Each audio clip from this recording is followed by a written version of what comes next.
नमस्कार दोस्तों, NJ learning academy में मैं नमन आप सभी का हार्दिक स्वागत करता हूं। आज ये मेरा पहला वीडियो है और इस एकेडमी में मैं आगे चल के आप सभी लोगों को Excel, Word, PowerPoint, MS Access, Outlook, MS Teams, VBA programming in Excel, Word, PowerPoint, Access, Outlook, इन सभी चीज़ों के बारे में सिखाऊंगा। अगर आप मेरे चैनल की वीडियोस द्वारा कुछ भी चीज़ सीख पाते हैं, if you learn something, then हमारा चैनल जरूर लाइक करिए, शेयर करिए, सब्सक्राइब करिए। तो आज हम पहले वीडियो की शुरुआत करते हैं।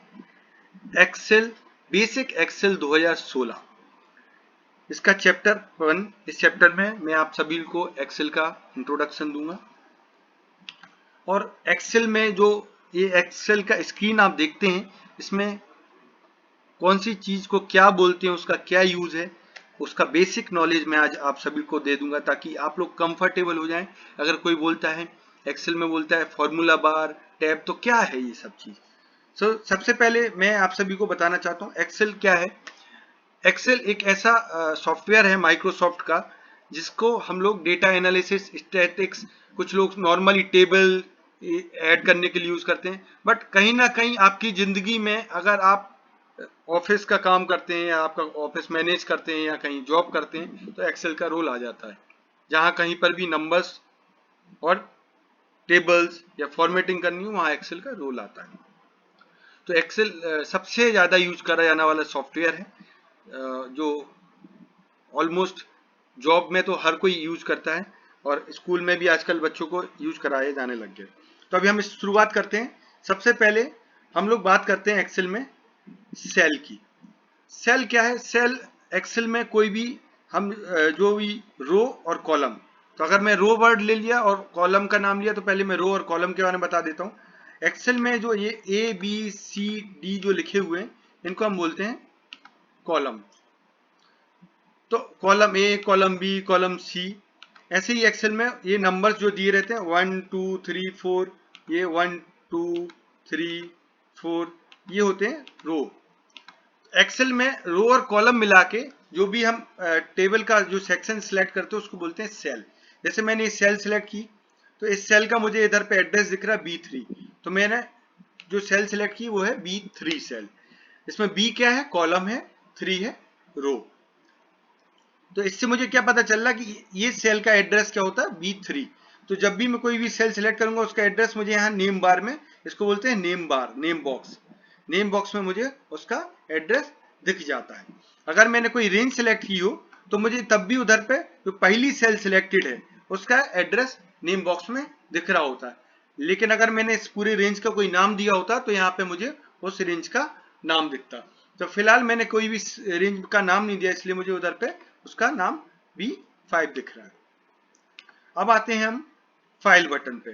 फाइल बटन, जब भी आप एक्सेल ओपन करते हैं तो हमेशा आपको एक्सेल इस फाइल बटन के साथ ओपन दिखता है और इसमें आपको बटन्स दिखते हैं। इन्फो में हमें एक्सेल, जो मेरी करंट एक्सेल सीट ओपन है उसका इन्फॉर्मेशन मिलता है। न्यू में न्यू एक्सेल सीट अगर मुझे ओपन करनी तो उसका इन्फॉर्मेशन रहेगा। ओपन में मुझे कोई एग्जिस्टिंग जो मेरी पुरानी एक्सेल है जो सेव करके रखी वो ओपन करनी वो कर सकता हूँ। सेव में अगर मुझे इस एक्सेल को सेव करना है तो मैं उसमें सेव पे क्लिक करूंगा और ये एक्सेल सेव हो जाएगी। अगर मुझे इसी एक्सेल का नाम बदलना है या इसकी दूसरी कॉपी सेव करनी तो मुझे इस एक्सेल को मैं सेव एज कर सकता हूँ। प्रिंट में उस एक्सेल का प्रिंट कर आएगा, शेयर में उसको शेयर कर सकता हूँ, डायरेक्टली इधर से मेल भेज सकता हूँ इस एक्सेल को, इसको कहीं शेयर पॉइंट पे शेयर कर सकता हूँ। एक्सपोर्ट मतलब इस एक्सेल का मैं कोई डेटा एक्सपोर्ट करना चाहता हूँ तो इसमें इसको मैं एक्सपोर्ट कर सकता हूँ। पब्लिश, अगर मैं इसको पब्लिश करना चाहता हूँ। क्लोज, और अकाउंट क्लोज करेंगे तो कुछ क्लोज कर देगा। अकाउंट में ये मेरा एक्सेल का अकाउंट बताएगा, इसका कोई लेना देना नहीं। फिर उसके बाद आता है ऑप्शंस। अगर मैं ऑप्शंस पे क्लिक करूंगा तो ये एक्सेल में ऑप्शंस ओपन कर देगा।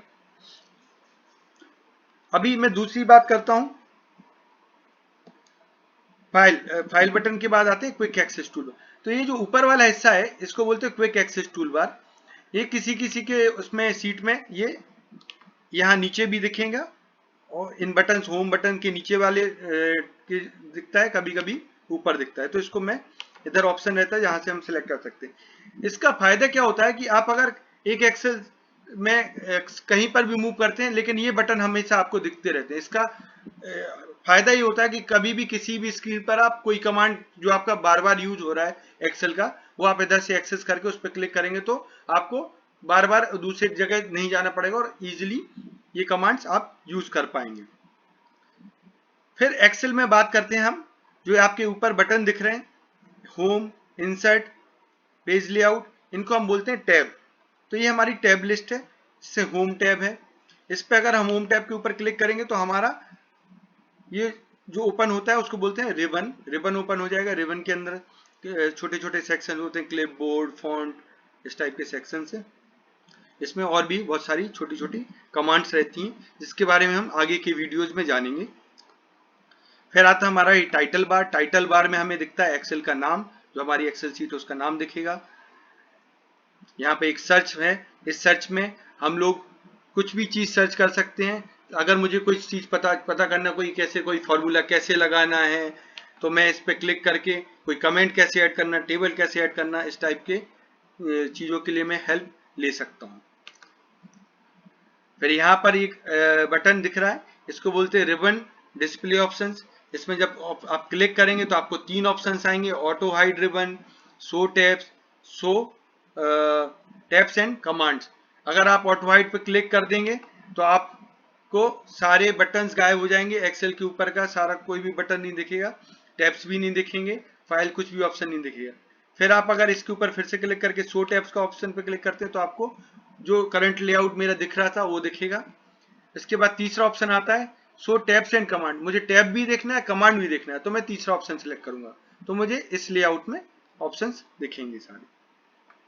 फिर ये maximise minimise button, close, minimise, और इसको रिस्टोर, मतलब ये आपको रिसाइजेबल विंडो में बनाना है कि मैक्सिमाइज मोड में चलाना, उसके लिए बटन है।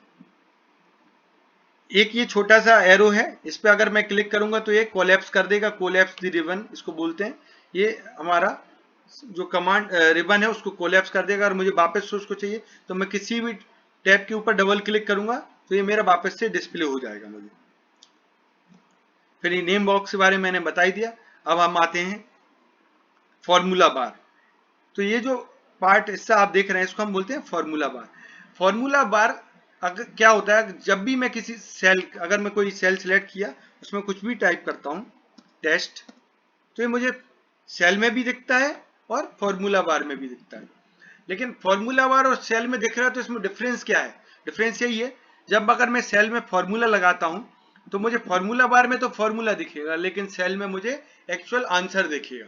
इसलिए सेल और फॉर्मूला बार हमें अलग अलग दिए गए होते हैं, ताकि हमको पता चले मैंने फॉर्मूला क्या लगाया और उस फॉर्मूले का आंसर क्या है। तो आंसर मुझे हमेशा सेल में दिखेगा और फॉर्मूला बार में मैं उसका फॉर्मूला देख सकता हूं। फिर हम आते हैं सेल के बाद आते हैं हम नीचे, ये ऑप्शंस दिए हुए हैं। ये स्क्रॉल बटन है। स्क्रॉल बटन, अगर मेरे इधर पे सीट्स के नंबर्स ज्यादा हो जाते हैं तो मुझे आगे की सीट्स में जाना है, जैसे सीट 9 के बाद इधर सीट 10 होगी, तो मुझे स्क्रॉल बटन का यूज करके मैं आगे की सीट्स में मूव कर सकता हूं।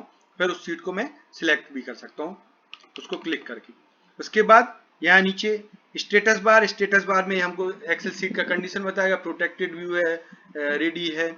उसके बगल में एक मैक्रो रिकॉर्डर इंडिकेटर है। ये इंडिकेटर का इस्तेमाल हम जब करते हैं, जब हम कोई मैक्रो बनाना चाहते हैं, कोई स्टेप है जो हमारे रिपीटेटिव हैं, तो हम इसकी मदद से बहुत आसानी से एक छोटा सा मैक्रो बना सकते हैं। इसके बारे में मैं आपको आगे के वीडियोस में बताऊंगा जब हम मैक्रो का क्लास स्टार्ट करेंगे।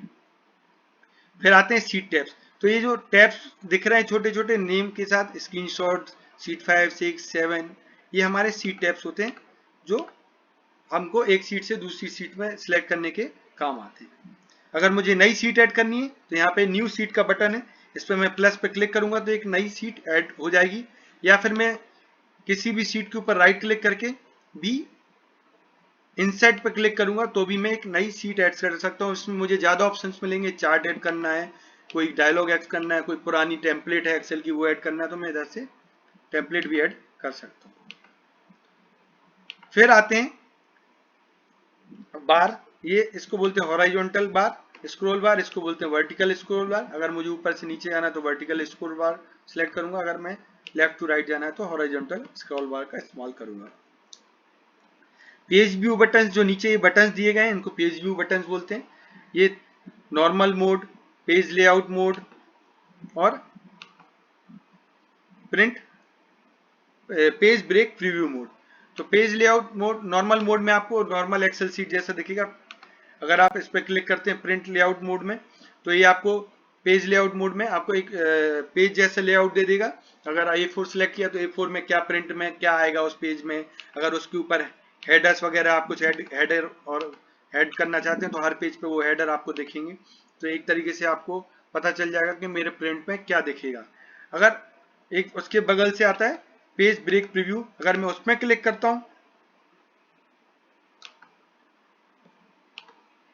पेज ब्रेक प्रीव्यू के ऊपर अगर मैं क्लिक करता हूं तो मुझे ये जो हिस्से हैं इसमें दिखेगा। अगर मैं इसको बढ़ा दूं, इनको ब्लू लाइन के ऊपर सिलेक्ट करके मैं खींचता हूं तो मुझे दिखता है कि मेरे कितने पेज में ये प्रिंट आउट आ रहा है, पेज 1, पेज 2, पेज 3, पेज 4। तो मुझे ये दिख रहा है। अगर मैं इसका प्रिंट करने जाता हूं तो ये कौन से पेज में कितना है, कौन सा पार्ट प्रिंट में आएगा, ये मुझे पेज ब्रेक प्रीव्यू से पता चल जाएगा।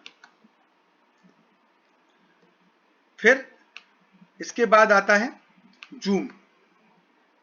जूम इधर पे आप देखेंगे प्लस माइनस 90% दिख रहा है। अगर मैं 90% के ऊपर क्लिक करता हूं तो मैं इधर पे सिलेक्ट कर सकता हूं मैक्सिमम 400%, मिनिमम 10%, और कस्टम मैं अपने मन से इधर पे कोई भी कस्टम साइज डालूंगा 130%, तो मुझे 130% जूम करके ये दिखा सकता है।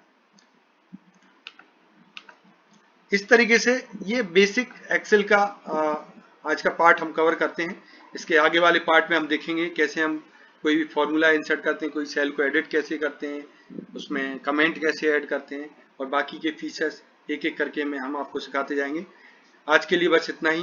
थैंक यू दोस्तों। अगर आपको ये वीडियो पसंद आया, अगर आप कुछ सीखते हैं इस वीडियो से, तो उसको जरूर लाइक करिए, सब्सक्राइब करिए और शेयर करिए अपने दोस्तों के साथ। Thank you.